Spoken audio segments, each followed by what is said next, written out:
இது உடம்புக்கு ஒரு ஆற்றல் கிடைச்ச உடனே அது எப்படி வேலை செய்யுதுங்கிறத தெரிஞ்சுக்கங்க. 100% ஆற்றல் உடம்புக்கு கிடைச்ச உடனே ஃபர்ஸ்ட் 33% பார்த்தீங்கன்னா பராமரிப்பு, 33% பராமரிப்பு எடுத்துக்கும் உடம்பு. அடுத்து ஒரு 33 டைஜஷனுக்கு எடுத்துக்கும். அடுத்து ஒரு 33 இயக்கம் நடக்கிறத வேலை செய்யறதுக்கு அதுக்கெல்லாம் எடுத்துக்குது. 1% வந்து அவனோட கண்ட்ரோல் இருக்கும், அணிச்சை செயல், மூச்சு விடுறது, அதை உயிரை பாதுகாக்கிறது, அதுக்காக 1% வச்சுக்கோம். இப்போ நம்ம உடம்புல வந்து பிரச்சனை வந்து 33%க்கு உள்ள இருக்கிற வரைக்கும் பிரச்சனை இல்லை. 33%க்கு மேலே போகும்போது என்ன பண்ணுன்னா இந்த பராமரிப்பு அது கட் பண்ணிடும். உதாரணத்துக்கு சிறுநீரகங்களுக்கு 33%க்கு மேலே வந்து பிரச்சனை கொடுக்கும் பொழுது அது எதெல்லாம் பராமரிக்குது? எலும்புகளை பராமரிக்குது, அது பராமரிக்காது. அடுத்தது மூட்டுகளை பராமரிக்காது. தலைமுடி உதிர ஆரம்பிக்கும், அதனால பராமரிக்க முடியாது. அடுத்தது வந்து ஹார்மோன் இம்பேலன்ஸ் ஆகும், அது பராமரிக்க முடியாது. முதுகு தட்டில் பிரச்சனை வரும், இடுப்புல பிரச்சனை வரும். இது எல்லாமே சிறுநீரகங்களுடைய கண்ட்ரோல் இருக்கு. அதை பராமரிக்கிறத விட்டுரும். அப்போ திரும்ப திரும்ப அதுக்கு நம்ம ட்ரீட்மெண்ட் பார்ப்போம், சரியாகாது. ஏன்னா அதை சரியா பார்க்க வேண்டிய ஹெட்டு வந்து முடியாமல் விட்டுட்டாரு. அடுத்தது இன்னும் கொஞ்சம் பிரச்சனை ஜாஸ்தி ஆகும்போது அடுத்து செரிமானத்தில் 33% இருக்கு, அதையும் சேர்ந்து எடுக்க ஆரம்பிச்சிடும். இப்போ 50% ஆகும்போது இதை 33 தாண்டி அதில் டைஜஷன்லேருந்து எடுக்க ஆரம்பிச்சிடும். இப்போ பசி கம்மியாயிரும், முதல் மாதிரி பசிக்காது. இப்போ ஏன் பசிக்கலை அப்படின்னா அதுக்கு தகுந்த மாதிரி இருந்து எளிமையான உணவு கொடுத்து மீண்டும் வந்து பசி உணவு வர வைக்கணும். ஆனால் நாம் வந்து பசிக்காட்டி பரவாயில்ல சாப்பிட ஆரம்பிக்கும் பொழுது என்ன ஆகும்? அது அடுத்த ஸ்டேஜுக்கு நகர ஆரம்பிக்கும், இயக்கம் குறைய ஆரம்பிக்கும். அந்த இயக்கத்திலேருந்து எடுத்து என்ன ஆகணும்? அப்போ ஆள் வந்து நகரது நின்று படுத்த படுக்கை ஆயிடுவார். இது உதாரணத்துக்கு ஒரு காய்ச்சல் வருது, ஃபஸ்ட்டு வந்து பராமரிப்பு போகுது, அதுக்கப்புறம் டைஜஷன் காய்ச்சல் வந்தவருக்கு வந்து பசி ஆகிறதில்ல, அதுக்கப்புறம் வந்து ஆள் படுத்துடுறாரு.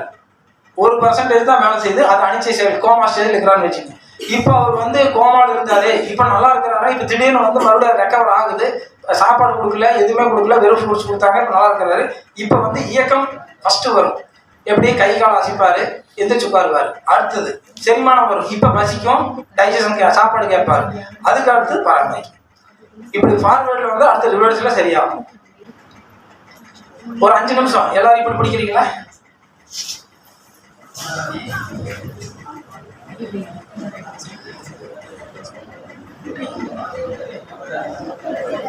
அப்படியே பிடிங்க.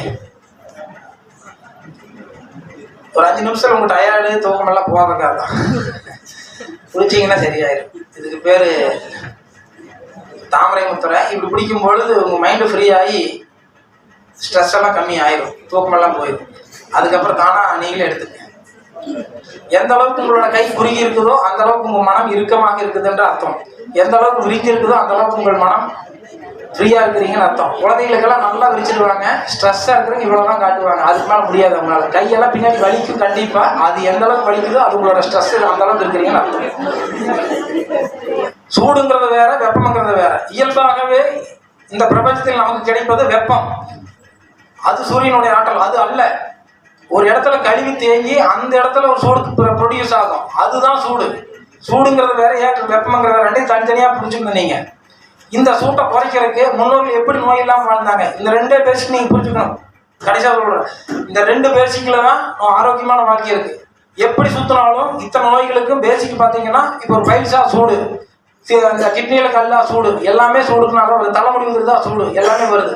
அப்போ இந்த சூட்டுக்கு அவங்க என்ன பண்ணாங்க அப்படின்னு பார்த்தீங்கன்னா, முதல்ல தலைக்கு எண்ணெய் தேய்ச்சாங்க சூடு குறைக்கிறதுக்கு, சரிங்களா? அதுக்கப்புறம் எண்ணெய் குளியல், வாரம் ஒரு நாள் தடவை எண்ணெய் தேய்ச்சி குளிச்சிடணும். எதுக்குங்க? சூட்டை குறைக்கிறதுக்கு. அதுக்கப்புறம் தலைக்கு அரப்பு போட்டு குளிக்கிறது, எதுக்கு? சூட்டை குறைக்கிறதுக்கு. உச்சந்தலையில் அரப்பு வச்சாக்கா உள்ளங்கால் வரைக்கும் இருக்கிற குளிர்ச்சி தலை முடிக்கு நல்லா டேண்ட்ரஃப் வராமல் இருக்கணும், அழகாக இருக்கணுங்கிறதுக்காக அரப்பு தேய்ச்சி குளிக்கிறது அல்ல. உடம்புல இருக்கிற சூட்டையும் குறைக்கணும், தலைமுடியும் பாதுகாக்கணும். தலைமுடி பாதுகாக்கணும்னாக்கா சூடு இல்லாமல் இருக்கணுங்கிறதுக்காக தான் அரப்பு தேய்ச்சி குளிச்சது. அதுக்கப்புறம் கைக்கு மருதாணி வைக்கிறது, மருதாணி எதுக்கு? குளிர்ச்சிக்காக வைக்கிறது. அதுக்கப்புறம் மாசத்துல ஒரு தடவை பேதி எடுக்கிறது, 2 மாசத்துக்கு ஒரு தடவை பேதி எடுக்கிறது, எதுக்கு? உடம்புல இருக்கிற கெட்ட காத்துங்க, உடம்புல இருக்கிற கழிவுகளை வெளியேற்றி உடம்பு குளிர் வைக்கிறதுக்காக தான் பேதி எடுக்கிறது. அதுக்கப்புறம் மாசத்துல ஒரு நாள் பட்டினி இருக்கிறது, விரதம் இருக்கிறது. இவ்வளவுதான் விஷயங்கள். இந்த விஷயங்களை ஃபாலோ பண்ணும் போதே இத்தனை நோய்களுக்கு அதுலயே பதில் வந்துடும். ஏன்னா இதை லாக் பண்ணி வச்சோம்னா, இந்த ப்ராசஸை நீங்கள் நம்ம லாக் பண்ணோம்னா கண்டிப்பாக இந்த நோய்களுக்கு ஏதாவது ஒரு நோய்களை ஆளாயிருவோம். அதனால இந்த நோய்களிலிருந்து விடுதலை ஆகணும்னா நாங்கள் இந்த மாதிரி வாழ்வியல் தான் வாழ்ந்துகிட்டு இருக்கிறோம். நீங்க இந்த மாதிரியான ஒரு வாழ்வியலை நீங்களும் வாழணும்.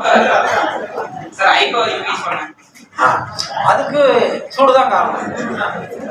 தலைக்கு வந்து நீங்க தலைக்கு வந்து உடம்புல வந்து ஹீட் அதிகமாகும் போது கண் பார்வை மங்க ஆரம்பிச்சிடும். கண் பார்வை ஹீட்னால மங்க ஆரம்பிச்சிடும். நீங்க வந்து என்ன பண்றீங்கன்னா தலைக்கு எண்ணெய் தேய்ச்சி குளிங்க, அரப்பு தேய்ச்சி குளிங்க, மாசத்துல ஒரு நாள் வந்து எண்ணெய் தேய்ச்சி உடம்பு ஃபுல்லாக எண்ணெய் தேய்ச்சி குளிங்க. இதை கரெக்டாக பண்ணுங்க, கண்டிப்பா வந்து கண் பார்வை பழையபடி வந்துடும். அதுக்கப்புறம் நீங்க வைட்டமின் சி ஃப்ரூட்ஸ் எடுத்துக்கிறது அதெல்லாம் அதுக்கப்புறம். ஆனா கட்டாயமா எப்படி சுற்றுறாலும் சூடு காத்து இதுக்குள்ளேயே தான் ஆன்சர் வரும். அந்த சூட்டை குறைக்கிறது தான் அந்த வாழ்வியல் முறை செஞ்சாங்க. நீங்க எல்லாரும் அந்த வாழ்வியல் முறை ஃபாலோ பண்ணுங்க, ஆட்டோமேட்டிக்கா கண்ணாடி தேவைப்படாது. கண் பார்வையிலே வரக்கூடிய பிரச்சனைகள் கண் பார்வை எல்லாமே நான் அப்படியே சொன்னேன். அதனால தான் சூடு தேங்கும் போது அந்த இடத்துல கழிவுகள் தேங்கும், அதை வெளியேற்றுறதுக்கு தான் அரப்பு தேய்ச்சி குளிக்கிறது. அப்படி குளிக்கும்போது ஆட்டோமேட்டிக்காக கண் புறம் வெளியே வரும், கண் பார்வை குளிர்ச்சியாகும். குளிர்ச்சியாக இருந்தால் கண்ணு நல்லா தெரியும், சூடாக இருந்தால் கண்ணு மங்களாக்கி. இவ்வளோதான் விஷயம். நீங்கள் குளிர்ச்சி ஆக்கணும், அது அவ்வளோதான்.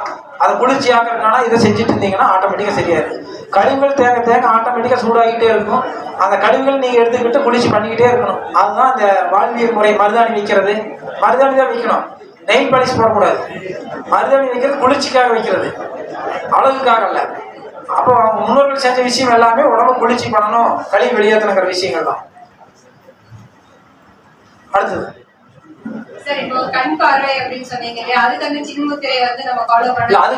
அதுக்கு வந்து பிராணமுத்திரம் பிடிக்கணும். இதுக்கு வந்து ஆக்சிஜன் அதிகமா போகணும். இந்த பிராணமுத்திரம் பிடிக்கும் போது உடம்புல வந்து ஆக்சிஜன் இன்க்ரீஸ் ஆகுது. இந்த முத்திரை கண்ணுக்கு வந்து ஆக்சிஜனை கொடுக்கும், உடம்பு ஃபுல்லா ஆக்சிஜன் கொடுக்கும். அப்படியெல்லாம் வாய்ப்பே கிடையாதுங்க. ஒவ்வொரு உறுப்பும் கடவுளால் படைக்கப்படும் பொழுது அது எக்ஸ்பயர் டேட்டு சாகிற வரைக்கும் கரெக்டா எல்லாமே ஈக்குவலா வேலை செஞ்சுதான் மரணிக்குமே தவிர ஒவ்வொன்றா ஃபாலோ ஆகிறது நடக்காது.